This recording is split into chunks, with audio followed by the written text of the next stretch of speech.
Hello everyone, here I am back with the video lecture. और आज हम median of का पाथवे डिस्कस करेंगे इन ए वेरी सिंपल वे। ठीक है, हम बिल्कुल भी इसको कॉम्प्लेक्स नहीं करेंगे और हमारे पास जो सिंपल सी टर्मिनोलॉजीज हैं हम वो देखेंगे। फिर दैट हम बिल्कुल भी थियोरेटिकल एक्सप्लेनेशन की तरफ नहीं जाएंगे। बेसिकली हम सिर्फ डायग्रामेटिकली इसको डिस्कस करेंगे कि हमारे पास किस तरह से मीडियन नर्व हमारे पास आर्म में सप्लाई करती है, फोर आर्म में सप्लाई करती है और हैंड में सप्लाई करती है। ठीक है, सो मेजरली हमारे पास हम सारी एप्लीकेशन देखेंगे कि मीडियन नर्व हमारे पास कहाँ कहाँ सप्लाई करी है और किस किस तरीके से करी है। ठीक है, अदर देन दैट हम जो बाकी एक्सप्लेनेशन है वो ये देखेंगे कि हमारे पास बेसिकली मीडियन नर्व कहाँ कहाँ से पास हो रही है। ठीक है, और अगर कोई चीज़ मिस हो रही है तो आप बेसिकली मुझे कमेंट सेक्शन में बता सकते हो अगर कोई चीज़ मिस हो गई है, ताकि हमारे साथ हर चीज़ कवर अप होके चले। ठीक है, सो मीडियन नर्व हमारे पास ब्रेकियल प्लेक्सिस से निकलती है, हमें पता है। ठीक है, ब्रेकियल प्लेक्सिस हम यहाँ पे डिस्कस नहीं करेंगे, लेकिन आपको मैं एक बेसिक सी दे देती हूँ कि हमारे पास मीडियल और लेटरल कॉर्ड से निकलती है। मीडियल कॉर्ड बेसिकली C8 से T1 जो इनके नर्व रूट्स है, और लेटरल कॉर्ड C5 से C7। ठीक है, C5 C6 C7। ठीक है, यहाँ से लेटरल कॉर्ड से निकलती है। अब इसका जब ये कंबाइन यहाँ से निकल के आती हैं आपके पास आर्म के अंदर, ठीक है, ये एक्सला के रीजन में हमारे पास ब्रेकियल प्लेक्सिस ऑलरेडी प्रेजेंट है, हमें पता है। एक्सला के रीजन से जब ये दोनों कॉर्ड से मिलके निकलेगा तो हमारे पास आएगा लेटरल टू ब्रेकियल आर्टरी। ठीक है, अब ये जब आर्म के रीजन पे आता है ना, तो यहाँ पे हमारे पास ये ब्रेकियल आर्टरी पास करी होती है। ठीक है, अगर आप इसको देखोगे तो ये हमारे पास ब्रेकियल आर्टरी होती है। ठीक है, और ब्रेकियल आर्टरी के ये लेटरल साइड पे, मतलब लेटरल साइड वो साइड है जहाँ पे आपके पास थंब है। तो अगर आप मेरे हाथ को देखोगे तो आपको आइडिया हो जाएगा कि थंब वाला रीजन ये है, कि ये वाला जो रीजन थंब वाला है दैट मीन्स ये हमारे पास लेटरल साइड है। तो आपके पास जो लेटरल साइड है वो ये है कि एक्सप्लेनेशन के अकॉर्डिंग कि अब जो लेटरल साइड की बात हो रही है, लेटरल से जब हाफ हो जाता है, आप आर्म के, अगर आप अपने आर्म को देखो ना, तो आप ये याद रखो कि आर्म के फर्स्ट हाफ में ये लेटरल साइड पे रहता है। ठीक है, फर्स्ट हाफ में ये लेटरल साइड पे रहता है। जब सेकेंड हाफ में ये एंटर होता है ना, थोड़ी सी यहाँ पे नीचे आ गया, लेकिन आप याद रखो कि जब सेकेंड हाफ में ये एंटर होता है तो ये क्रॉस कर जाता है हमारे पास बेसिकली ब्रेकियल आर्टरी को। मतलब आपके पास जो मीडियन नर्व है वो क्रॉस करती है किसको, ब्रेकियल आर्टरी को, और ये किस साइड पे आ जाती है, मीडियन साइड पे। ठीक है, लाइक मीडियल साइड पे आ जाएगी, तो ये एक मीडियन आर्ट नर्व बन जाएगी। ठीक है, मतलब आप ये समझ याद रख कर लो कि पहले वन हाफ में ये लेटरल साइड पे है। ठीक है, ब्रेकियल आर्टरी के, फिर ये क्या करेगी, ये क्रॉस करेगी, क्रॉस ओवर किया इसने, और ये मीडियल साइड पे आ जाएगी हमारे पास मीडियन नर्व की, या आप कहते हो सॉरी ब्रेकियल आर्टरी के मीडियन साइड पे। तो अब लेटरल थी, फिर मीडियन हुई। ठीक है, अब यहाँ पे आर्म में बस इतनी सी इसके कम्प्लेक्स सा स्ट्रक्चर है। अब इसने क्या किया कि जब ये फोर आर्म में एंटर करने से पहले आपके पास आता है, फोर आर्म में एंटर करने से पहले आपके पास आता है एल्बो जॉइंट। ठीक है, एल्बो जॉइंट में आपके पास होता है एक क्यूबिटल फोसा, जिसको आप ट्रायंगुलर फोसा कहते हो।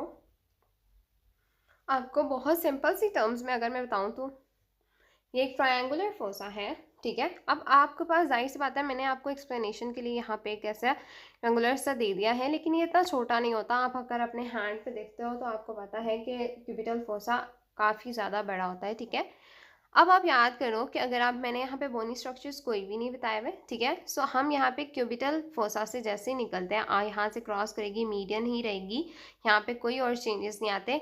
सिर्फ एक चीज़ आएगी और वो आएगा प्रोनेटर टीरीज। प्रोनेटर टीरीज यहाँ पे अटैच हुआ होता है आपके पास एल्बो जॉइंट पे, बेसिकली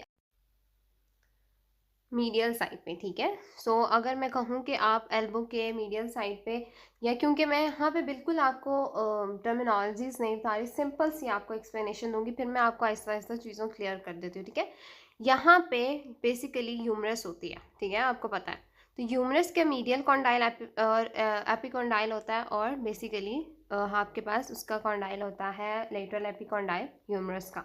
तो जो मीडियल एपिकॉन्डाइल होता है ना, वहाँ पे हमारे पास अटैचमेंट हुई हुई होती है। ठीक है, तो आप ये याद रखो कि यहाँ पे जो प्रोनेटर टीरीज है वो मीडियल साइड पे अटैच है, और इसके दो हेड्स होते हैं। ठीक है, तो क्या करता है ना, बेसिकली जो नर्व है हमारे पास, ठीक है, ये क्या करती है कि जो दो हेड्स है ना उसके प्रोनेटर टीरीज के, उनके बिल्कुल बीच में से क्रॉस कर जाती है। ठीक है, बीच में से क्रॉस किया उसने, और वहाँ से आपके पास बिल्कुल सिंपल सी बात टर्म में अगर मैं लेके आऊँ, प्रोनेटर टीरीज के बिल्कुल बीच में से क्रॉस किया और फोरआर्म में एंटर हो गई। ठीक है, जब फोरआर्म में एंटर होती है ना तो ये पीछे चली जाती है, मतलब आपके पास पहले मसल्स के ये आगे आगे ही थी, ठीक है, मतलब आगे आगे थी मसल्स के, ये अभी बैक साइड पे नहीं गई थी, मतलब सुपरफिशियल ही प्रेजेंट थी। लेकिन अब क्या होगा कि ये पीछे चली जाएगी मसल्स के, ठीक है, बैक साइड पे एक फोसा सा क्रिएट होता है। अगर मैं आपको बहुत डेप्थ में बताऊँ तो हमारे पास एक बेसिकली होल सा क्रिएट होता है और उस होल से ये पास करके बैक साइड पे चली जाती है, ठीक है। अब ये बैक साइड पे जाती है behind the flexor digitorum superficialis and flexor digitorum profundus, इन दोनों के पीछे ही रहती है, ठीक है, तब तक जब तक वो रिस्ट के अंदर एंटर नहीं होती, ठीक है। अब जब रिस्ट में एंटर होती है ना तो वो एकदम से दोबारा से सुपरफिशियल बनने की कोशिश करती है, ठीक है। इन दोनों के जब बैक साइड पे गई तो पीछे रही, और दूसरा ये कि वो लेटरल वापस लेटरल साइड पे आने लग जाती है, ठीक है। अब क्या होता है कि जब हमारे पास जो रीजन होता है ना बिल्कुल आपके पास रिस्ट का, ठीक है, वहां पे क्या करती है एकदम से दोबारा, पहले नीचे थी, ठीक है, मसल्स के नीचे चली गई थी ना, अब मसल्स के ऊपर आ जाएगी। जब ऊपर आने मसल्स के वापस ऊपर आएंगी तो मेजरली हमारे पास रिस्ट के रीजन से आती है, और यहाँ पे सिर्फ ये किस टेंडन के पीछे होती है, पल्मारिस लॉन्गस के टेंडन के पीछे होती है, ठीक है, पल्मारिस लॉन्गस के टेंडन के पीछे होती है। और जब पाम में एंटर करती है तो हमारे पास थिनार वाली साइड पे एंटर करती है, ठीक है, जो आपके पास बेसिकली थंब वाली साइड पे थिनार एमिनेंस है वहाँ पे एंटर करती है। और वहाँ पे बेसिकली फ्लेक्सर रेटिनाकुलम के बिल्कुल पीछे से कार्पल टनल के अंदर से होते हुए, हमें पता है मीडियन नर्व कार्पल टनल में प्रेजेंट होती है ना, हमने डिस्कस किया, तो उनके जहाँ सारे स्ट्रक्चर्स हैं वहाँ पे मीडियन नर्व प्रेजेंट होती है फ्लेक्सर रेटिनाकुलम के बिल्कुल नीचे। और वहाँ से ये ऊपर की तरफ आते हुए आपके पास, आपको पता है कि हमारे पास थंब को सप्लाई देती है, हमारे पास बेसिकली इंडेक्स फिंगर को सप्लाई देती है, हमारे पास मिडल फिंगर को सप्लाई देती है, विद दैट हमारे पास रिंग की 1.5 फिंगर को सप्लाई देती है, ठीक है, सॉरी वो हाफ फिंगर को सप्लाई देती है। तो आपके पास बेसिकली ये 3.5 फिंगर को सप्लाई देती है आपके पास फिंगर्स में, ठीक है, आपकी डिजिट्स को 3.5 फिंगर्स को सप्लाई देती है, सिंपल सी टर्म्स में अगर आपको पाथवे में बताऊं, ठीक है। अब मैं आपको एक सिंपल सी टर्मिनोलॉजीज में आपको तीनों मसल्स की थोड़ी सी रीजन इंसर्शन बता दी ताकि आपको आइडिया हो जाए कि क्या था। प्रोनेटर टीरीज बहुत मुश्किल नहीं है क्योंकि यहाँ पे बिल्कुल जो आपके पास मीडियल एपिकॉन्डाइल होता है ना, जो आप फील करते हो, यहाँ पे एपिकॉन्डाइल वही होता है जो आप बेसिकली यहाँ पे प्रोमिनेंसी अपने बेसिकली एल्बो जॉइंट के पास फील करते हो, ठीक है, तो वहाँ पे एपिकॉन्डाइल के पास से इसकी निकलती है और यहाँ पे सप्लाई कर देता है। प्रोनेटर टीरीज तो हो गया, ठीक है। पल्मारिस लॉन्गस है, ठीक है, फ्लेक्सर डिजिटोरम सुपरफिशियलिस है, इनकी ओरिजिन सेम है, मीडियल एपिकॉन्डाइल के पास से निकली, ठीक है।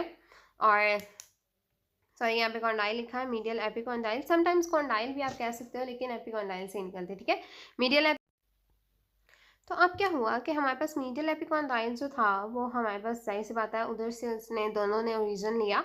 इंसर्शन इनके अलग अलग होती है, पल्मारिस लॉन्गस जो होता है ना फ्लेक्सर रेटिनाकुलम के साथ जाके इंसर्ट करता है, ठीक है, उसके ऊपर, और दूसरी जो है फ्लेक्सर डिजिटोरम, क्योंकि डिजिट्स का नाम आ गया तो इसका मतलब कि कुछ डिजिट्स पे जाके अटैच होता है। तो ये सेकेंड से लेके 5th, मतलब जिनको मीडियन नर्व सप्लाई करती है उन्हीं के बेसिकली सप्लाई, उनको ही ये जाके वहीं पे जाके ये अटैच होता है, वहाँ पे भी ये मिडल फ्लिंजेस में अटैच होता है। इस तरह से फ्लेक्सर डिजिटोरम प्रोफंडस की बात की जाए तो ये बेसिकली यहाँ पे अल्ना प्रेजेंट है। अब अल्ना से हमारे पास निकलता हुआ बेसिकली आता है, हमें पता है ना कि रेडियस प्रेजेंट होती है हमारे पास इस साइड पे, जिस साइड पे थंब होता है, ठीक है, और जो अल्ना होती है वो हमारे पास प्रेजेंट होती है मीडियल साइड पे, जिस साइड पे आपकी लिटिल फिंगर होती है। तो जो अल्ना है बेसिकली यहाँ की इसकी मीडियल सरफेस से या एंटीरियर सरफेस से, जैसे आपके इसके करीब करीब ही यहाँ रीजन इनका तकरीबन सेम होता है सबका, ठीक है, सब एक दूसरे के नियर होते हैं। फ्लेक्सर डिजिटोरम प्रोफंडस भी यहीं से ओरिजिनेट होता है और ये जाके डिजिट्स में अटैच होता है, वही डिजिट्स जो जिनको मीडियन नर्व सप्लाई कर रही है उनकी डिस्टल वाली, मतलब जो सबसे एंड वाली आपकी ये जो प्रोमिनेंट डिजिट्स होती है ना, यहाँ पे जो फ्लेक्सर डिजिटोरम सुपरफिशियलिस है वो इनमें सप्लाई होता है, जो आपके पास ये मिडल वाली है, ठीक है। सो आपको ये चीज़ याद रखनी है ऑन अ फिंगर टिप्स के मीडियन नर्व का पाथवे बहुत कॉम्प्लेक्स नहीं है, चीज़ों को आपको एक्सट्रैक्ट करना आना चाहिए कि आपने किस तरीके से इन चीज़ों को पढ़ना है, ठीक है। सो बहुत ज़्यादा इसको मुश्किल करके नहीं पढ़ना, ठीक है, सिंपल सी आपको अगर मैं गो थ्रू जल्दी से देती हूँ तो कैसे है। लेटरल साइड से हमारे पास ब्रेकियल आर्टरी के स्टार्टिंग हमारे पास थी मीडियल और लेटरल कॉर्ड और ब्रेकियल प्लेक्सिस से, ठीक है, कहाँ गई, कहाँ पे आ गई, लेटरल ब्रेकियल आर्टरी के बिल्कुल लेटरल साइड पे। फिर उसने क्या किया, हाफ ऑफ द आर्म जब उसने क्रॉस किया तो वो ऑपोजिट साइड पे आ जाती है और वो मीडियन साइड पे आ जाती है उसके बाद उसने क्या किया कि हमारे पास जो प्रोनेटर टीरीज थे ना, क्यूबिटल फोसा के करीब, पहले क्यूबिटल फोसा से भी हमारे पास वो मीडियल साइड पे ही थी, ठीक है। फिर उसने क्या किया, जब प्रोनेटर टीरीज था उसके दोनों हेड्स के बीच में से क्रॉस किया। वहां से क्रॉस करने के बाद वो एक बैक साइड पे चली जाती है, ठीक है। वो फ्रंट में नहीं रहती, पहले बिल्कुल फ्रंट पे चल रही थी आराम से। अब वो बैक साइड पे जाती है, जहाँ पे आपको ये डॉटेड एरिया नजर आ रहा है, ठीक है। ये बैक साइड पे जाती है बिहाइंड टू मसल्स, ठीक है, फ्लेक्सर डिजिटोरम सुपरफिशियलिस और फ्लेक्सर डिजिटोरम प्रोफंडस। आप ये याद रखना जिन जिन मसल्स के यहाँ पे नाम है, क्योंकि ये इनको सप्लाई दे रही है इसलिए यहाँ पे इनके नाम शो होते हैं, ठीक है। तो ये क्या हुआ कि यहाँ पे बैक साइड पे चलेगी। अब यहाँ पे बैक साइड पे जाने के बाद तब तक बैक तक रहती है जब तक ये रिस्ट तक नहीं पहुंची। रिस्ट के बाद ये दोबारा से ऊपर आ जाती है, थिनार के रीजन को भी सप्लाई करेगी और 3.5 फिंगर्स को भी सप्लाई करेगी। विद दैट ये जिस रीजन से आती है, यहाँ पे सिर्फ ये एक मसल के पीछे होती है और उसके टेंडन के, पाल्मारिस लॉन्गस के टेंडन के पीछे होती है, ठीक है। और फ्लेक्सर रेटिनाकुलम आपको पता है कार्पल टनल में रहती है, ठीक है, क्योंकि कार्पल टनल से ही स्टार्ट होती है जब आपके पास रिस्ट में आती है ना वापस। तो ये जब सुपरफिशियल होती है तो कार्पल टनल से गुजरती हुई आपके पास 3.5 फिंगर्स को सप्लाई करती है और थिनार एमिनेंस को सप्लाई करती है, ठीक है। सो इन अ वेरी सिंपल वे मैंने आपको एक्सप्लेनेशन दिया। अगर कोई चीज़ फिर भी समझ नहीं आए तो कमेंट सेक्शन में आप पूछ सकते हो। आई थिंक्स फॉर वॉचिंग। अगर कोई चीज़ समझ नहीं आए तो कमेंट सेक्शन में आप बता दो।